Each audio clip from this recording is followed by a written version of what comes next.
Yo, what is going on? You already know it's Orlando, and today I bring you guys the top 5 best guard builds in 2K19. Well, to be honest, none of us really know what are going to be the best builds yet, but if I had to put money on it, 5 best builds for guards. So let's go over them and let me tell you what I think is going to be good. The first build I think 100% is going to be amazing is a shooting guard over here, and then the build we're gonna make for our first build is, and then we're gonna put shot creating. That is a pure shot creator. The pure shot creators are gonna be really OP this year. I mean, no one's really gonna like talk about them or make them like that because I don't know, it's only like specific people who make pure shot creators, but they were good last year, they're good the year before that, and this year they're gonna be even better. And why do I think that? It's because of not only the badges on this build, which we're going to go over right now. They have a mid-range Deadeye Hall of Fame, difficult shots, tireless score, teardropper, all in Hall of Fame. Then look at the gold badges this build gets. If I can scroll down, it gets corner specialist, catch and shoot. And then you have your up and under and acrobat on gold, which is good. And then it gets a bunch of nice badges at silver, deep range Deadeye, limitless range, relentless finisher, ankle breaker, and it gets posterizer on bronze, it gets dimer on bronze, pick and roll maestro on bronze. I mean, it has a ton of really solid badges.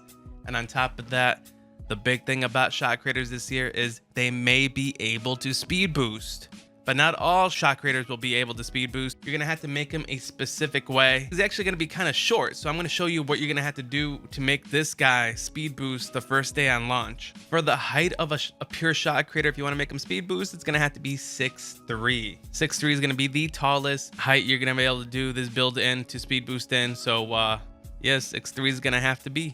And weight's gonna be a little weird this year, so for this, I would probably just put it at like 180. I think 180 is going to be solid for a pure shot creator, and you'll be good there. Wingspan is making a huge difference for everything this year. It takes away your shot if you put it too high.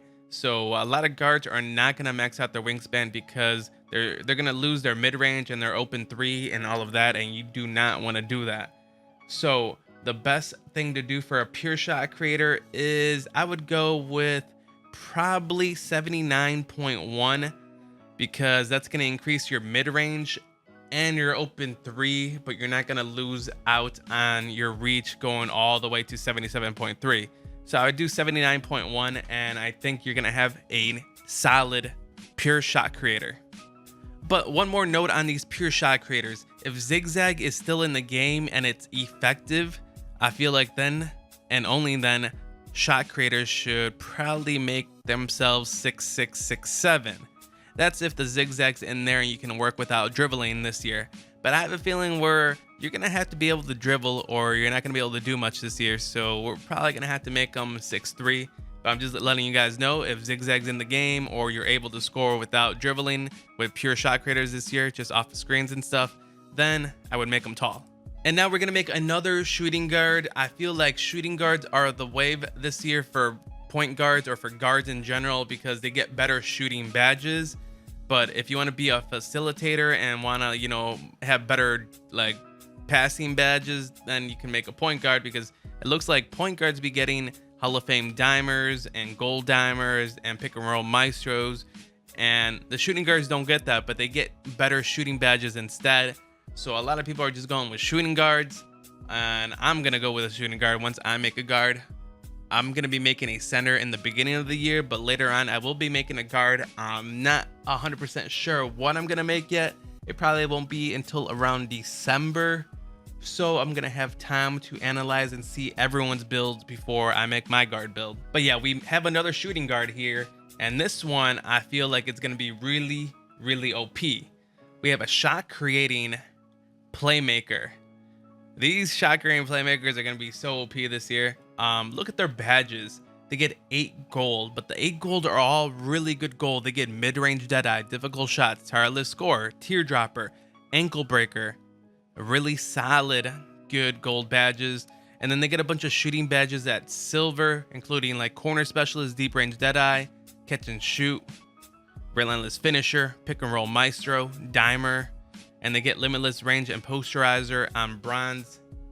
This build's gonna be really, really good. You're gonna have an amazing shooting ability. You're gonna have a really good mid-range. You're gonna have a really, really good 3-point shot. You're gonna be able to speed boost, but not right off the bat. You're gonna have to grind for a higher overall until you're able to speed boost.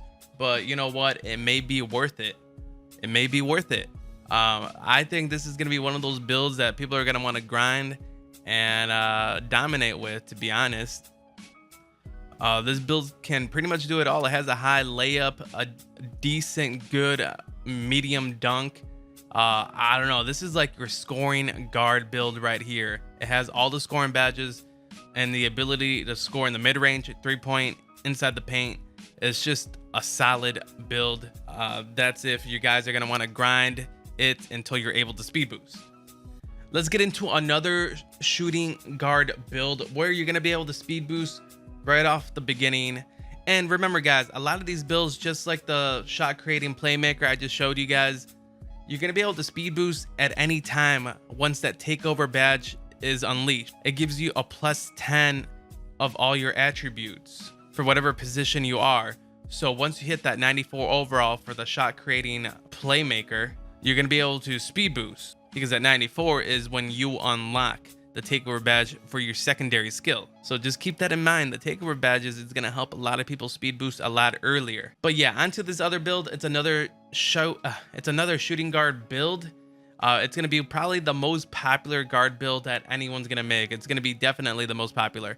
It is the play shooter, the playmaking sharpshooter. This build's gonna be amazing at dribbling and really good at shooting threes. Mid-range is up there as well. The inside game for this player is really not up there. The dunks isn't really that high. The layups are decent, and everything else is, you know, just decent speed. Everything else is decent. For this build, a lot of people are gonna be making them really short and tiny, and I feel like that is not the way to go with this build. If you really want to take over with this build, so we'll make this guy 6'6". I feel like don't make them shorter, guys. Short builds every year get dominated on. I'm telling y'all, it's been happening since 2K15. In the beginning of the year, everyone makes short guards, and then by the end of the year, everyone has a tall guard.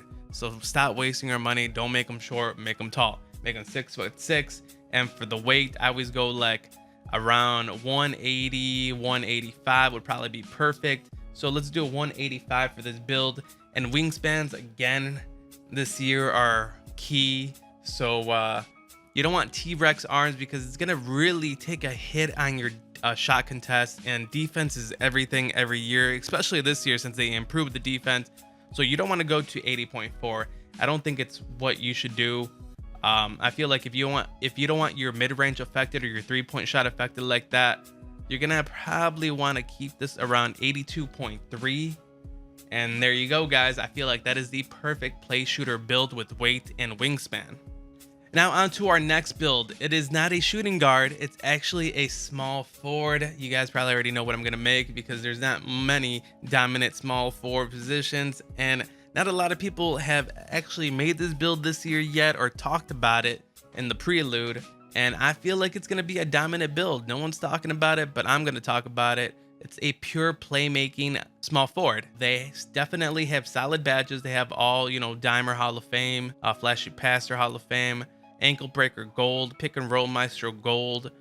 You know, they get Hustle Rebounder on bronze and Defensive Stopper on bronze with Bruiser. So these big guys are going to be dominating these little guards on the 2s courts, on the 3s court. It's going to be a big build, and you're going to be able to speed boost with these guys because they're a pure playmaker. I feel like their shooting overall is not going to be the best shooting out there. These are going to be a hit or a miss, to be honest, with the shooting. Like, the more I think about it, it's going to be a huge hit or miss. If shooting with these guys are decent, they're going to be able to dominate any other guard in the game. You're going to be able to push these little guards off you and just hit like middies or get in the paint, you know? If the ankle breaker badge this year is strong, like you can easily break people's ankles, this guard's going to be solid. But if their mid-ranges end up being not so good and the ankle breaker badge isn't all that, then this build's actually going to end up being an L build. But keep your eye out for this build. And if you are going to make this build, I feel like you might as well make them as big as possible. Make them 6'10 or 6'8. 6'9", anywhere between 6'8" and 6'10", and it's gonna be solid. Now for the last build, I think is gonna be, you know, great in this game. It's been great the past couple years. A pure sharpshooter, and he's gonna be a shooting guard. Make him a shooting guard because they get better badges. I'm telling you guys, shooting guards get all the great badges. But yeah, we're gonna make a pure sharpshooter. I know they're one-dimensional, but I feel like everyone in the game needs a pure sharpshooter on their team, either on threes or in the pro-am. These guys are always needed. So if you don't like to dribble, you don't like all that fancy stuff, but you also don't like being a center and grabbing rebounds and having to play defense on other guards with a big man or inside the paint and all that, you just want to spot up, chill, and hit your shots, this is the build for you. I mean, the three-pointer and the midi is completely maxed out, and we already know what these guys can do. We already know their badges. They get all the shooting badges Hall of Fame and the rest of the shooting badges on gold. They get difficult shots on silver this year, and they get defensive stopper on bronze. I can't even talk, but we'll get them on bronze. But I'm gonna tell you guys how to make them. I think the best way to make these pures are gonna have to, let's see, what's the first thing here? Height for a pure sharpshooter. I feel like if you guys are deciding, don't make them short. Never make these pure sharp short. They're not gonna be able to dribble. Their speed's not gonna be all that. Might as well make them pretty big. I would go with 6'6". I think 6'6" is a good standard size for these sharpshooters. The next thing is weight. You don't want to have them super light. I mean, the speed is gonna improve a bit, but I don't know. Let's see, what's the lightest you can go with these guys? 180. 180, and the only thing you lose is some strength, contact, dunk. To be honest, guys, I would go with minimum weight on these pure sharpshooters because you're not going to be dunking on people. You don't need strength, and you're definitely not going to be getting boards like that. I mean, maybe here and there, but not really, you know. So I feel like 180 is going to be the way to go with these pure sharpshooters. And for their wingspan, this is a big thing. Every other year you want to maximize wingspan, but this year if you max the wingspan, you're going to take a huge hit on your open shot 3 and open shot mid-range. So you do not want to do that to yourself, especially as a pure shot creator, or not pure shot creator, pure sharpshooter. So we don't really want to have T-Rex arms either. I feel like the way to go would be 82.3. And there you go, guys. That's your solid pure sharpshooter for this year. And these are the 5 builds I believe are going to be dominant this year. Things can change. Things will probably change. I just want to let you guys know what's going on in my head, what I think is going to be solid this year. If you guys enjoyed this video, make sure to drop a like down below and subscribe for more 2K19 content. And leave me a comment down below. Let me know what you are going to be making this year and what other guard builds are possibly going to be dominant. But for right now, guys, that's all I got for you guys. I'm the Yo, and I'm out.